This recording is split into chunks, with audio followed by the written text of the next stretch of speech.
Irmãos, fica até o final desse vídeo, essa mensagem vai edificar a tua vida. E se você ainda não é inscrito nesse canal, inscreva-se nesse canal, deixa aí o seu like para ajudar a fortalecer esse canal. Amém? Me ajuda aí. Deus abençoe e segue o vídeo aí. Em Juízes 16 nós temos uma narrativa. Em Lucas 24 nós temos outra narrativa.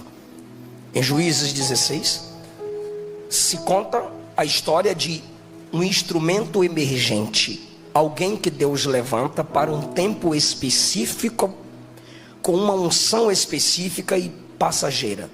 Todos os juízes eram ministros emergentes. Era uma espécie de libertadores. Em Lucas 24 nós já temos um ministério permanente, que é o ministério apostólico, a base da igreja que é enviada para alcançar o mundo pelo poder do evangelho de Jesus Cristo, o Filho de Deus. Enquanto em Juízes 16 temos um ministério emergente para um tempo determinado, específico e curto, em Lucas 24 nós temos a mensagem, o ministério, o envio apostólico e permanente. Porque toda a igreja do Senhor é apostólica, é enviada para alcançar vidas com o poder do evangelho.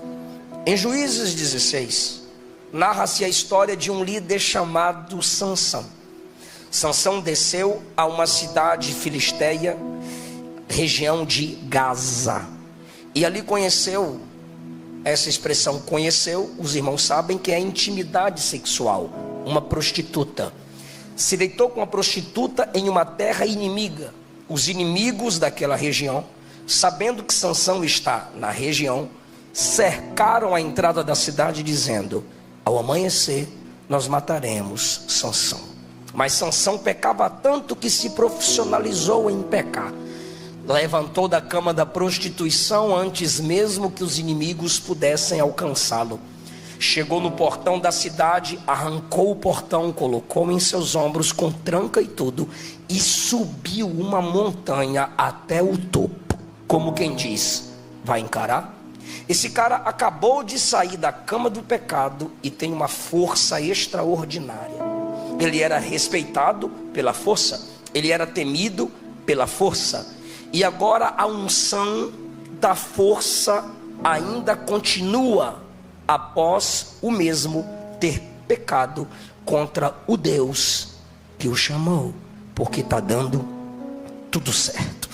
De repente Sansão pensa e percebe: estou em pecado, mas está dando certo. Conhece uma moça chamada Dalila e por ela se apaixona. Quando se apaixona por ela, 16:4 é um diferencial. Por quê? Revela uma fragilidade sentimental. Agora ele está preso a alguém. Com essa daqui ele não vai brincar. Dalila faz parte dos filisteus. Sabendo os filisteus que ele está apaixonado por Dalila, percebem agora uma fragilidade no mesmo. Então disseram a ela: vá a Sansão e descubra, seduza-o, o que o torna tão forte e como ele pode ser amarrado. E cada um de nós dará a você 1.100 moedas de prata. Como é que é? Você descobre de onde vem a força dele. Segundo, fala para nós como que ele pode ser limitado, manietado, amarrado e enfraquecido. E cada um de nós lhe daremos 1.100 moedas de prata. Em nenhum momento dessa narrativa vocês lerão que Dalila era apaixonada por Sansão. O texto diz que Sansão era apaixonado por Dalila. Dalila está por Sansão por status, com Sansão por status. Quem é Dalila sem Sansão? Ela tem a chance de destacar-se entre os filisteus. Eu sou a mulher que entregou para os filisteus o seu pior inimigo. Eu entreguei nas mãos dos filisteus o cara que os filisteus temiam. E outra coisa, eu ainda recebi por isso. E por causa do dinheiro, por amor à grana e ao status, Dalila continua se relacionando com Sansão. E em seus encontros é que se revela sua estratégia. Ela vai brincar com Sansão. E ela faz uma pergunta no versículo 6. Me conta, o que te torna tão forte? Como você pode ser amarrado sem conseguir se soltar? Sansão dá a ela status. Sansão garante a ela a grana. Ela dá a Sansão o prazer sexual. Aí agora ele vai responder também brincando. Um vai brincar com o outro. Ninguém está preparado para amar o outro sem antes amar a Deus. Como nenhum dos dois demonstram honra e amor por Deus, ambos brincarão, um com o sentimento e com o coração do outro. Sansão responde: se eu for amarrado com 7 cordas de arco novas, ainda não secas, ficarei fraco como qualquer homem. Então os governantes filisteus levaram para Dalila 7 cordas de arcos, e ela amarrou Sansão, e havia nos quartos interiores da casa onde ele e ela estavam homens escondidos. Para quê? Para quando ela desse a senha, quando ela revelasse a todos que fraco ele estava. Sansão agora peca mais uma vez e dorme, fecha os olhos. Quando ele dorme, fecha os olhos, ela o amarra e grita: Sansão, os filisteus! O que ele faz? Acorda aí, quebra as 7 cordas que ela o havia amarrado. Ela se assusta e ele faz. Tcharam! Gostou, Dadá? Sou fortão. Em mais um encontro, a pergunta dela é a mesma. Você zombou de mim, né? Como que você pode ficar fraco? Me conta. Aí ele: tem que me amarrar com cordas novinhas, que nunca foram usadas. Aí eu ficaria como qualquer homem, mas tem que me amarrar firmemente, hein? Ela pegou cordas novas e o amarrou, e os homens estavam escondidos no interior da casa, e ele estava lá com ela. Aí Mimiu fechou os olhos, e ela gritou de novo: Sansão, os filisteus! Aí o que o texto diz? Ele desperta com medo dos filisteus, arrebenta as cordas. Taran, cadê eles? Cadê? Que é Sansão. Mas você não falou para mim que você ficava fraco? Eu estou te testando. Eu grito que os filisteus chegaram. Não tem ninguém aqui. Mentira, a casa estava cheia. Não tem ninguém, eu só estou testando se você me ama eu. Se você está comigo. Porque ela fala: você está me enganando, você está zombando de mim. De novo, versículo 13: você está mentindo para mim. Olha quem está falando. Eu assisti um podcast do Caneta Azul. Aí, enquanto ele dava entrevista, perguntaram por relacionamento. E ele disse: eu namorei e noivei, e eu levei ela para minha casa.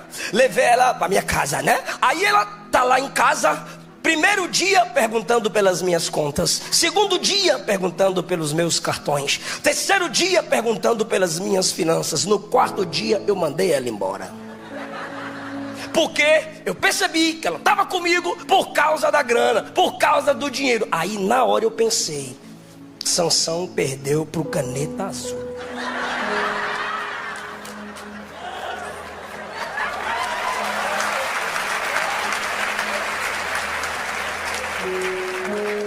O Manel do Caneta Azul percebeu que estava caindo no laço, e Sansão não. Porque quem brinca com as coisas de Deus perde sensibilidades. Agora ela diz assim: você não me ama não, você está mentindo para mim. Aí ele diz: faz o seguinte, igreja, se assuste comigo. Ele diz: se você tecesse as 7 tranças do meu cabelo num pano de formar tecidos e prender minhas tranças aqui em cima, eu ficaria como qualquer homem. Esse camarada deveria pensar: eu estou me tornando comum, essa mulher está querendo me tornar como qualquer outro homem. Que homem suportaria uma mulher falando para ele: como é que você fica pobre? Como é que você fica feio? Fala para mim como é que faz para te deixar fraco. Ele só queria estar ali pelo prazer, pela brincadeira, e agora ele está deixando que ela se aproxime de algo muito sério. o símbolo de sua comunhão com Deus, que são as tranças do seu cabelo.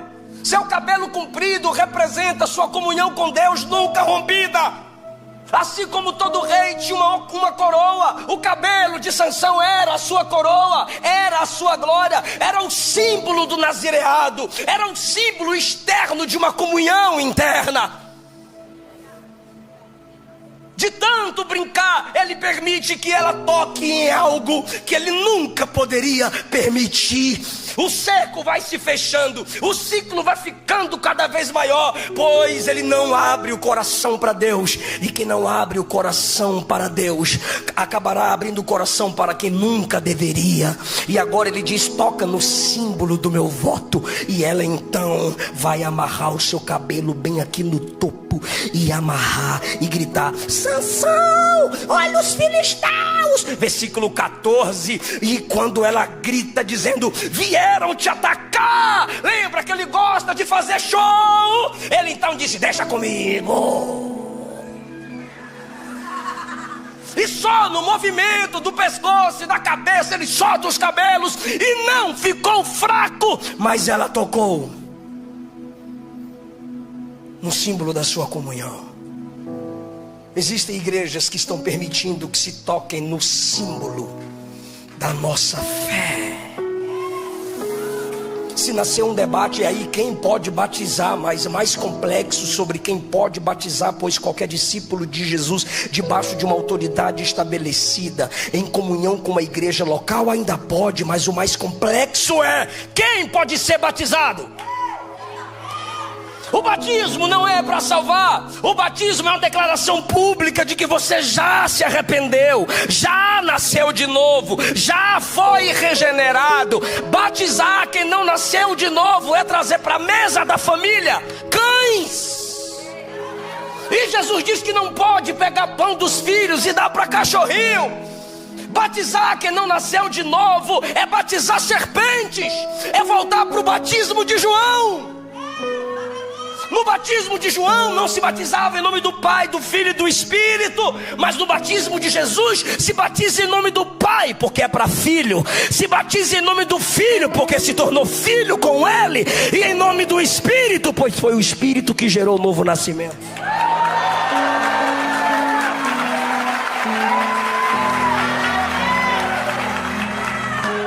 Você valoriza o seu batismo?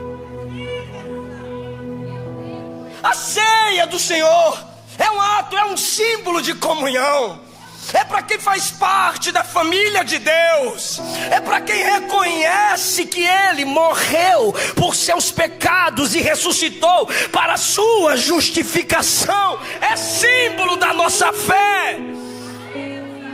Esse livro aberto enquanto eu prego, e esse livro está aberto, simbolicamente eu estou me submetendo à autoridade desse livro, que é inspirado, inerrante, infalível palavra de Deus.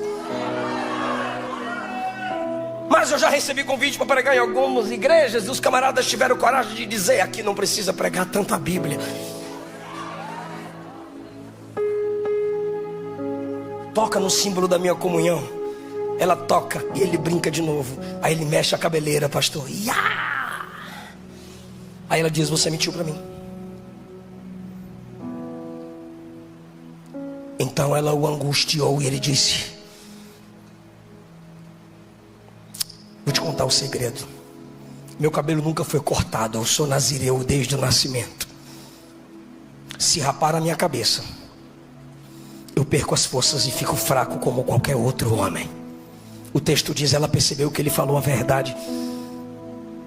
Chamou os homens e disse: venham. Ele me contou a verdade. Me paguem. E pagaram a ela, porque ela estava com ele pela grana. Piriguete.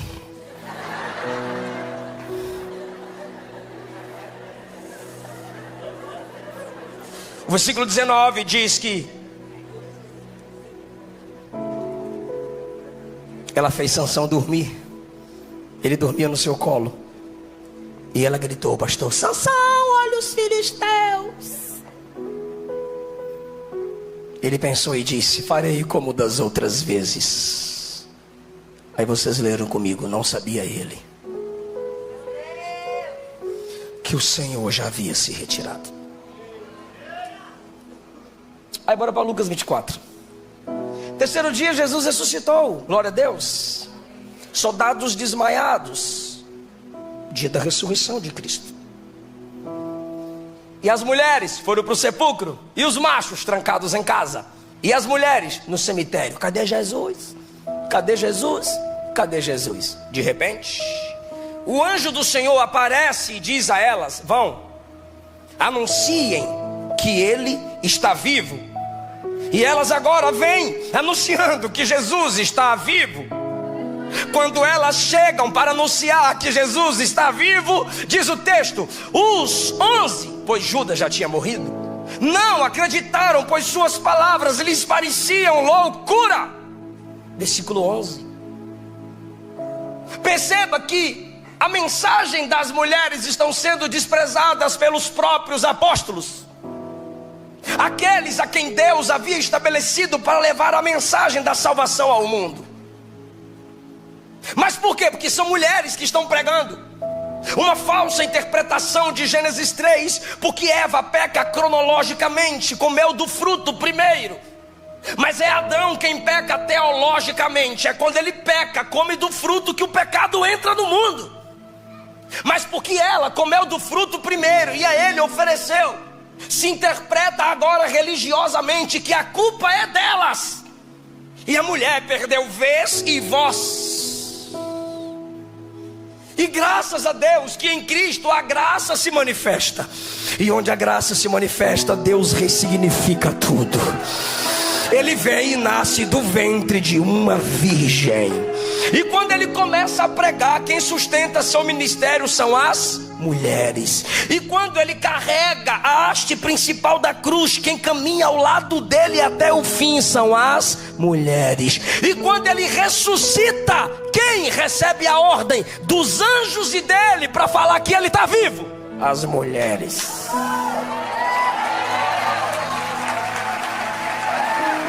E para a glória de Deus, minha irmã, os soldados foram pagos para saírem mentindo, dizendo: ele está morto, o corpo dele foi roubado, ele não está vivo. Mas do outro lado tinha as mulheres dizendo: ele vive sim, ele ressuscitou sim.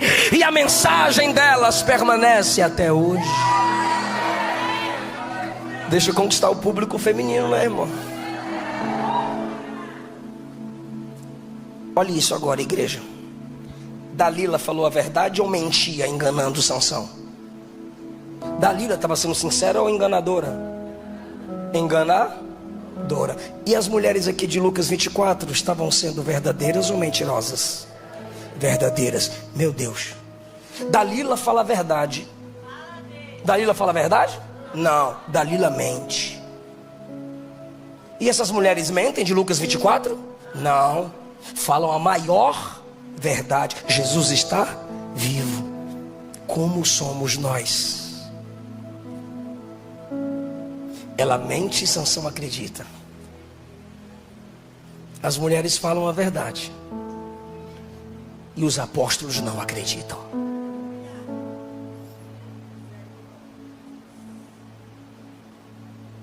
Onde está o erro na conexão desses dois textos agora?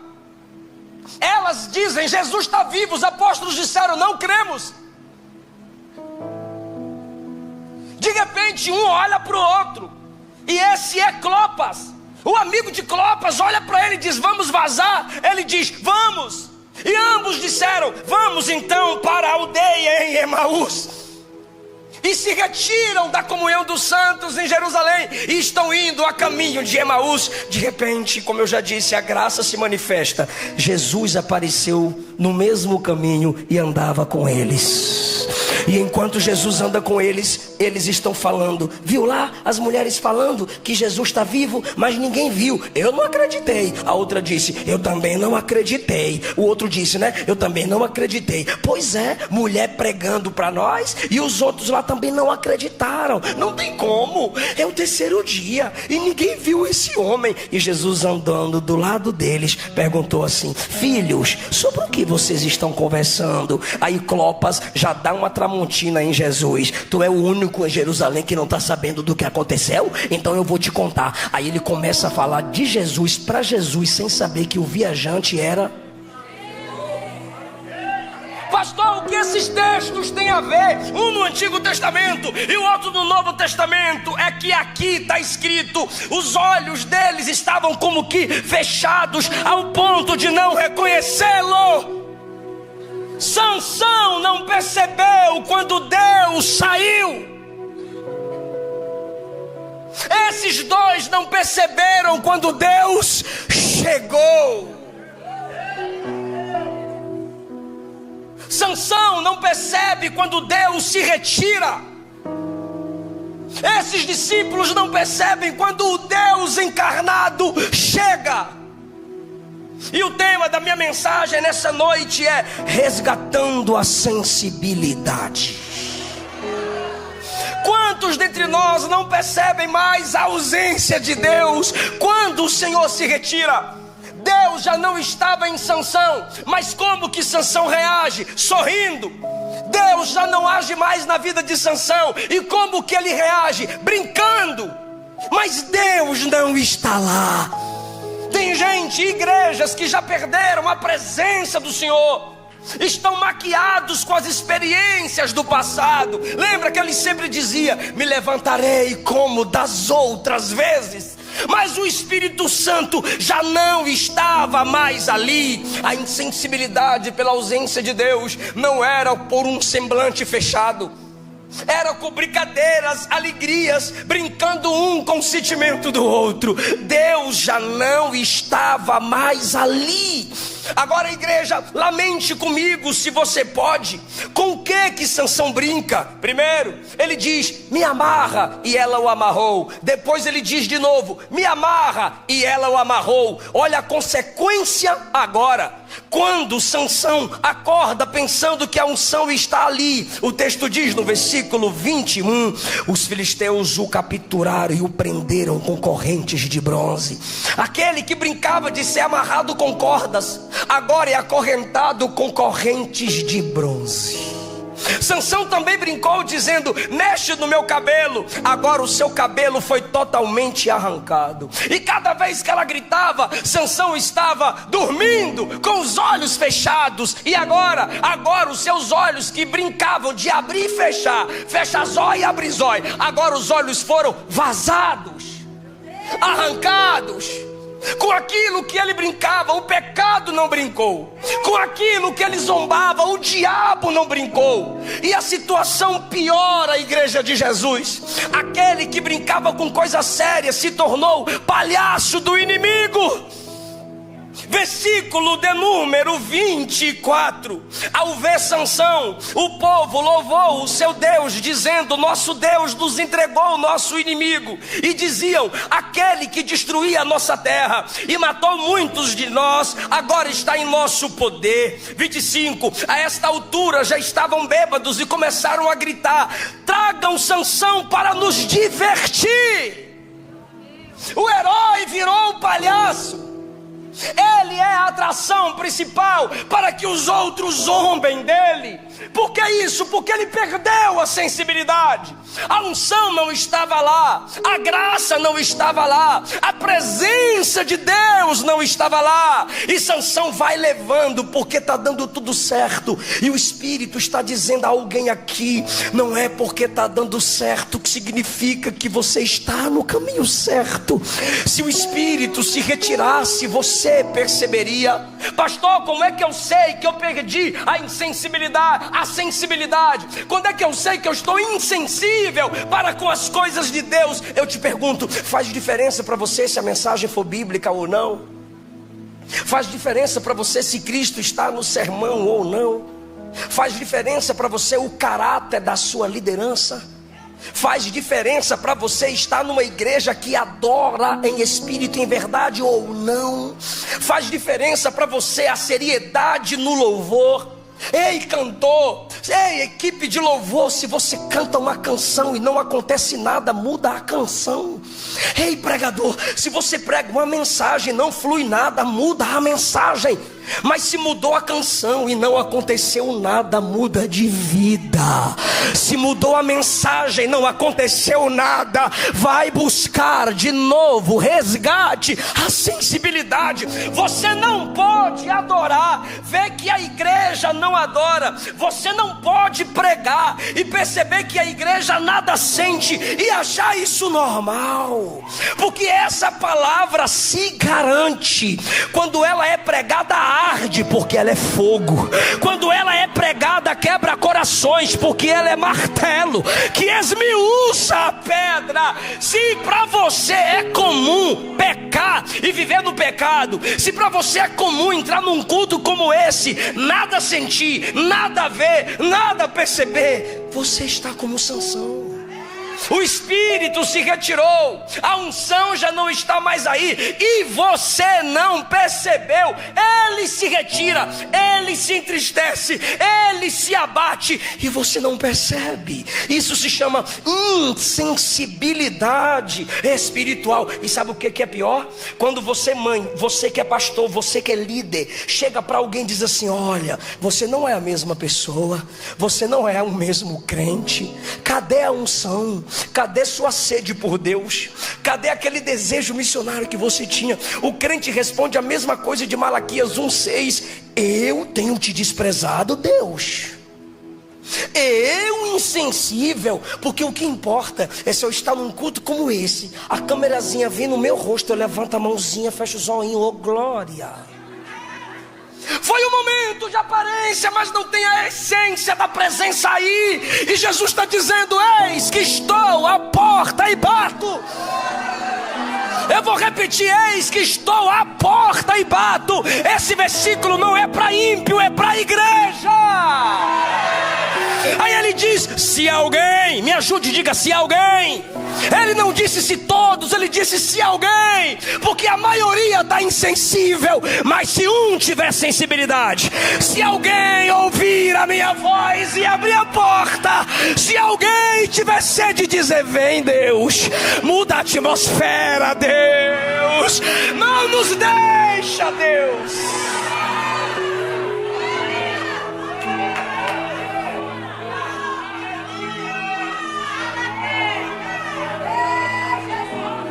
É normal mentir para você? Palavras imorais é normal para você? Burlar as leis é comum para você?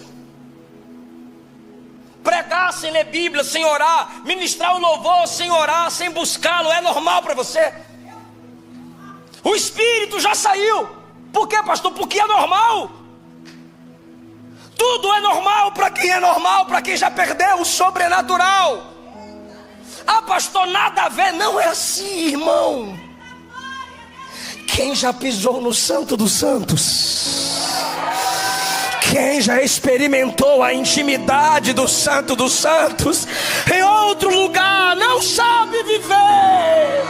Pode até estar em pecado, mas está dizendo: aqui não é o meu lugar.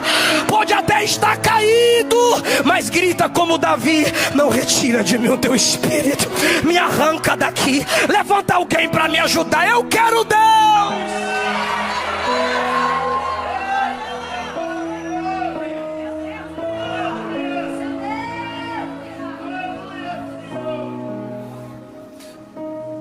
Não te incomoda as últimas notícias do que fazem com crianças e adolescentes?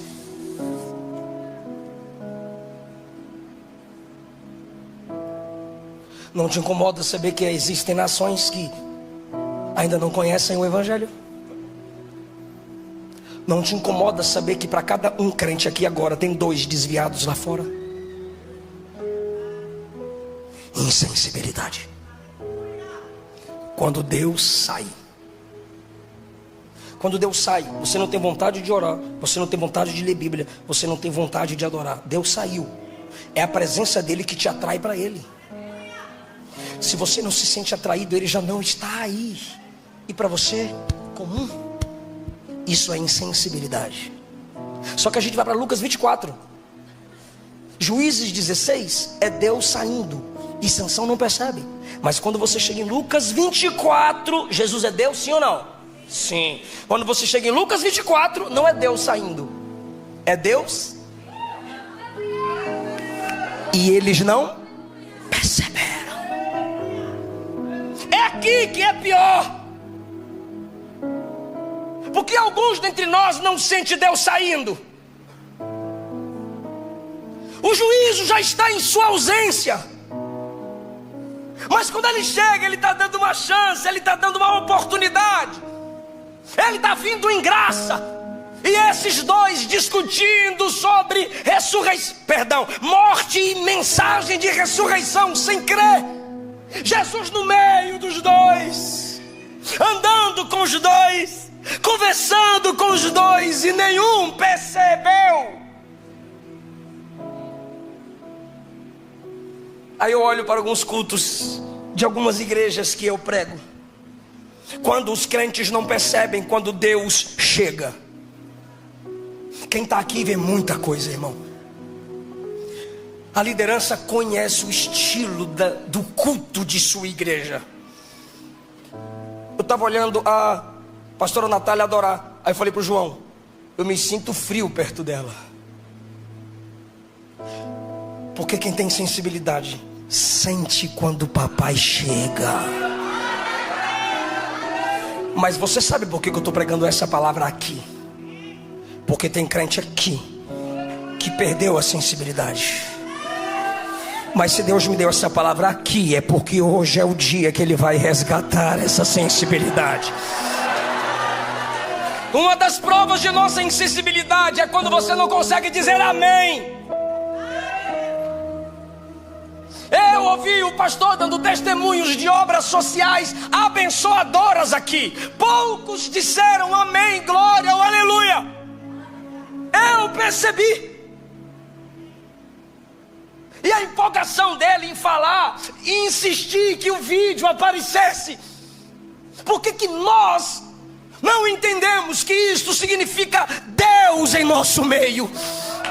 Olha o que diz o texto, 2 Coríntios 1,19. Para mim são os dois versículos mais complexos da Bíblia. 2 Coríntios 1,19. Por Jesus Cristo, o Filho de Deus, que foi anunciado por Silas, Timóteo e por mim.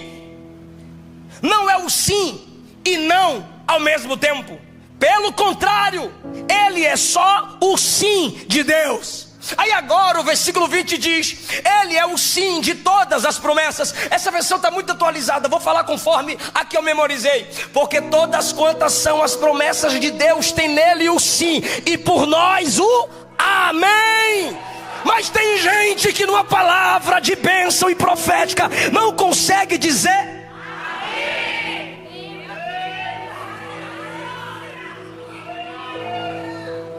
A palavra de bênção está sendo alcançada, ministrada. A palavra da profecia está sendo ministrada. A igreja em sua maioria está recebendo. Aí eu olho para você, e do jeito que tu chega, tu sai. Porque tu não consegue abrir a boca e falar assim, ó, amém. Quer um conselho? E eu respeito. Tem igreja reformada, calvinista, memorial, que diz no máximo amém no final do sermão. Mas protocolo não se muda, protocolo se adapta. Aqui diz aleluia, glória a Deus, louvado seja Ele. Aqui diz amém.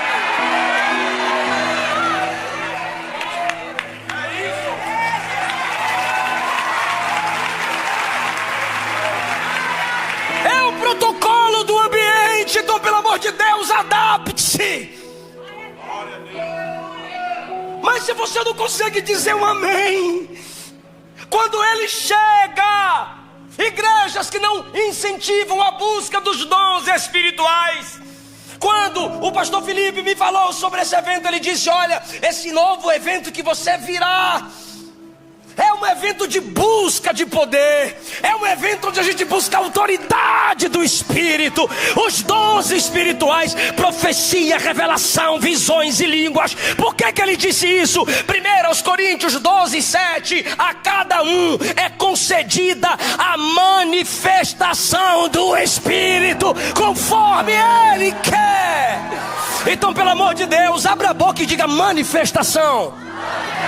Olhe para alguém e diga: o dom do Espírito em você é Deus se manifestando entre nós. Agora pergunta: tem dom aí? Tem dom aí? Tem dom aí? Cadê a manifestação, irmão?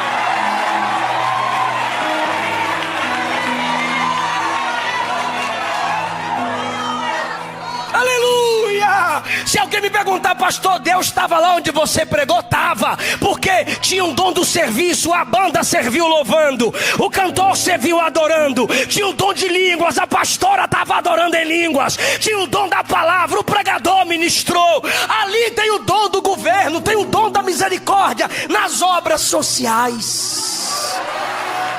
Ele chega, mas os insensíveis diz: para que é isso? Ele chega e os insensíveis dizem: é para se mostrar? É para se esconder? Não, mas é porque eu sou por dentro. Ou por dentro a boca fala do que o coração está cheio. Eu estou cheio de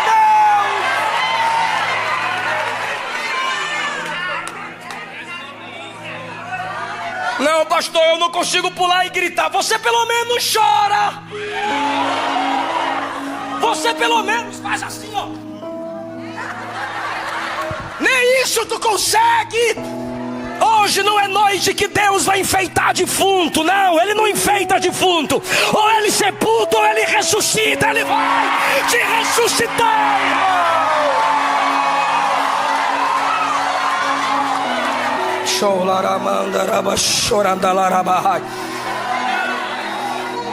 Deus trabalha com ambientes formados. Eu sei que eu não estou pregando para crentes comuns, então pelo amor de Deus, me deixa te perturbar só agora. Diga: Deus trabalha em ambientes formados. Eu vou provar na Bíblia e vou terminar aqui. Deus trabalha em ambientes. Primeiro fez o jardim, ambiente. Depois colocou Adão. Primeiro mandou fazer o tabernáculo, ambiente. Depois colocou o sacerdote. Primeiro ele chegou e se assentou à beira do poço em João 4. Depois falou com a mulher. Primeiro Paulo e Silas oravam e cantaram, ambiente. Depois ele mandou terremoto.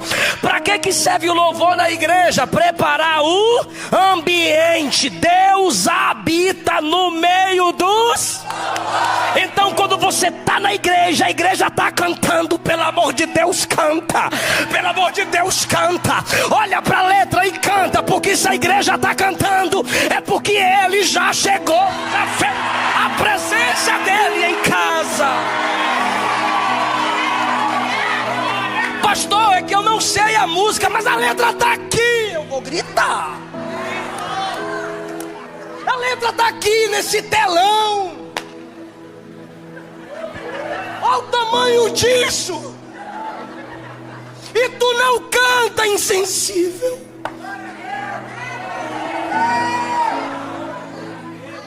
Eu preguei no congresso de mudos estudos, interior de Curitiba. E eles ficavam aqui atrás, na arquibancada, e a moça fazia libras. E eu pregando sobre a diferença da igreja na terra e no céu. A diferença da adoração da igreja na terra e no céu. Hoje adoramos em corpos limitados. No céu, na presença eterna de Deus, adoraremos com o corpo falarificado. Com o corpo Nesse momento eu comecei a falar que as limitações que temos hoje não teremos na glória. E eu olhava para trás, porque o congresso era deles. E alguns deles se choravam. Eu tinha 15, 16 anos, mesmo tamanho. Aí alguns deles estavam chorando enquanto eu pregava. Aquilo chamou minha atenção e eu empolguei.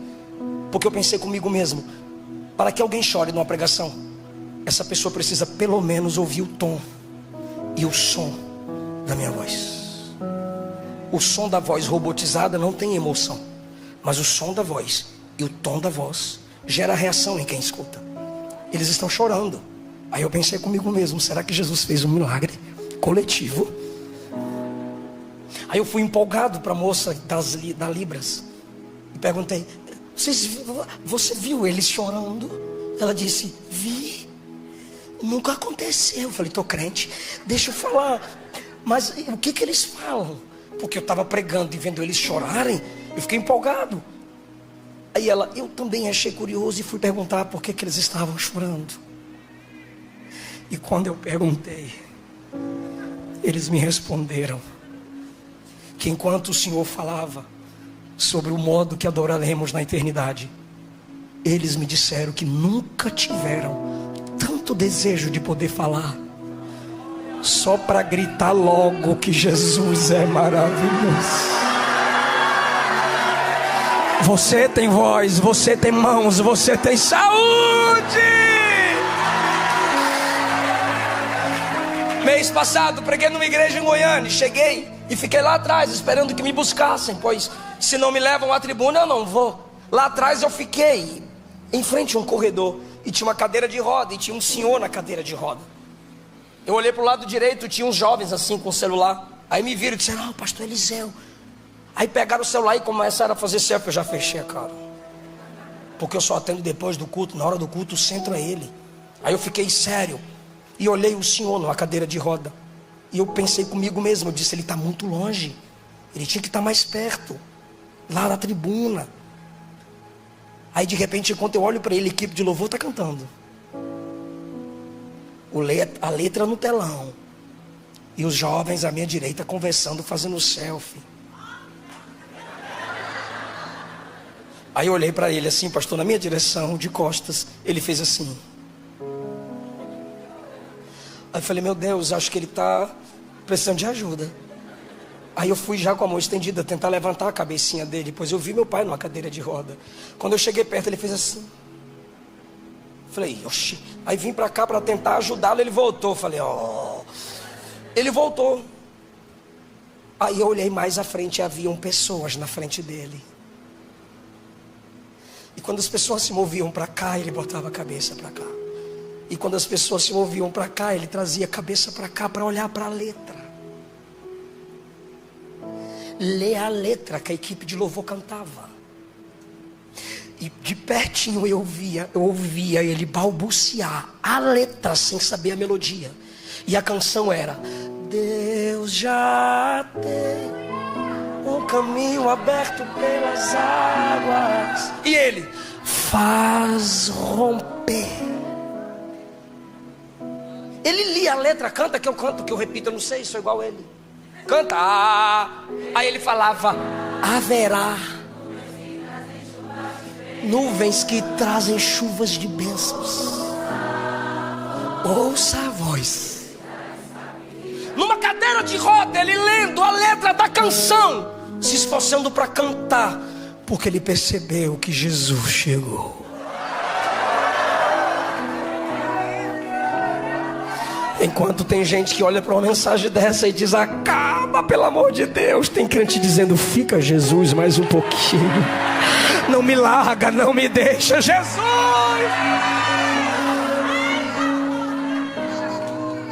Quando ele chega, a igreja o sente e o louva. Então eu lhe digo, e a gente caminha para a conclusão. Ao invés de criticar Sansão, que não percebeu quando Deus saiu, examine a si mesma, examine a si mesmo, pois talvez você não está percebendo quando Deus chega. E qual é o juízo de Deus sobre aquele que não percebe quando Deus chega? Você já viu o juízo sobre Sansão, que não percebeu quando Deus saiu, virou palhaço.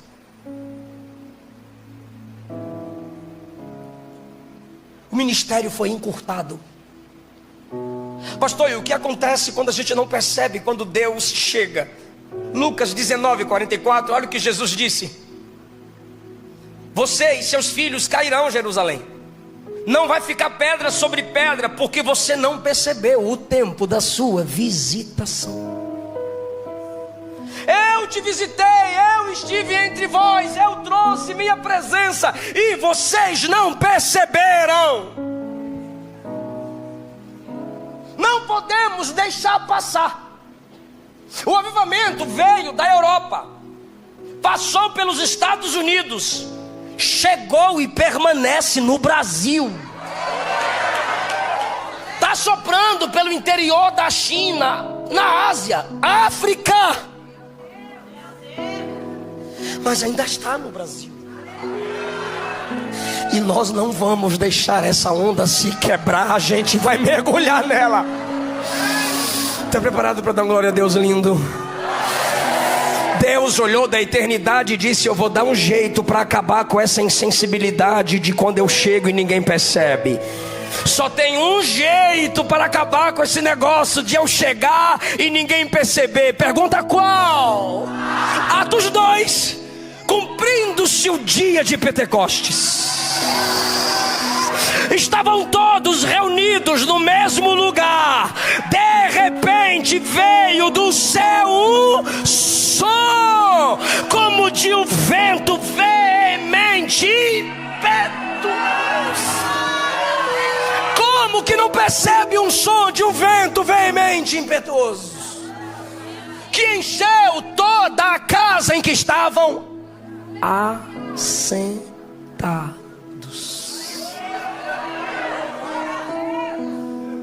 Esperavam assentados. De repente o vento do Espírito sopra e começaram a falar línguas que nunca haviam estudado. E falavam aquelas línguas expressando as grandezas de Deus. Foi algo tão perceptível que Lucas escreve assim, ó: foram vistas línguas de fogo que repousavam sobre ela. Não dá para esconder mais. E o texto diz: até os que estavam de fora perceberam. A partir de hoje, você não é mais um crente 007. A partir de hoje você não é mais um vampiro gospel que só vem na ceia beber o sangue do cordeiro e some do culto.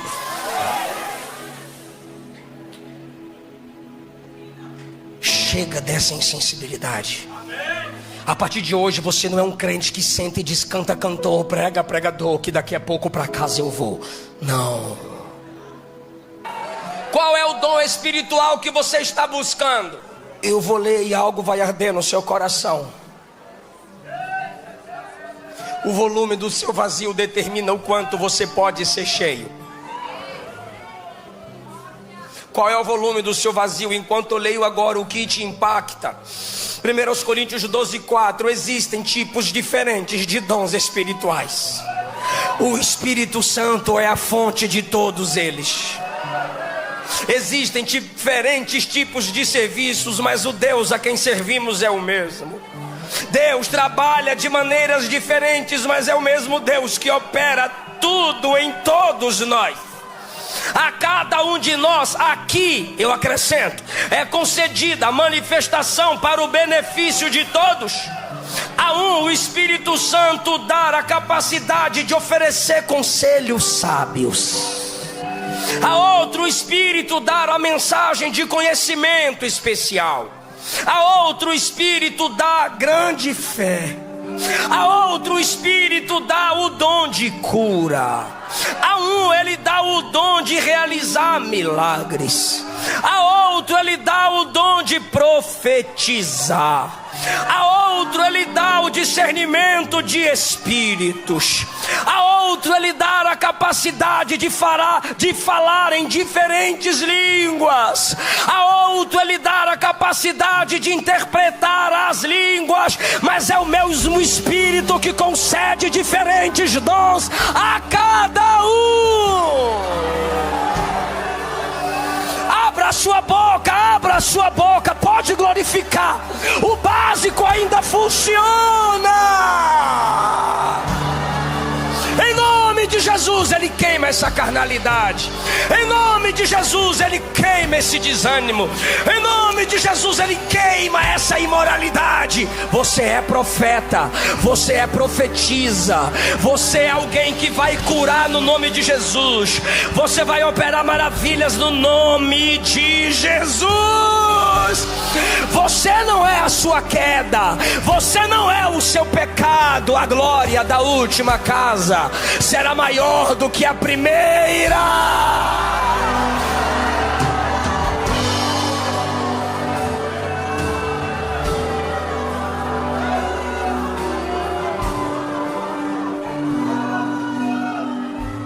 E se você ainda não é inscrito nesse canal, inscreva-se nesse canal, deixa aí o seu like para ajudar a fortalecer esse canal. Amém?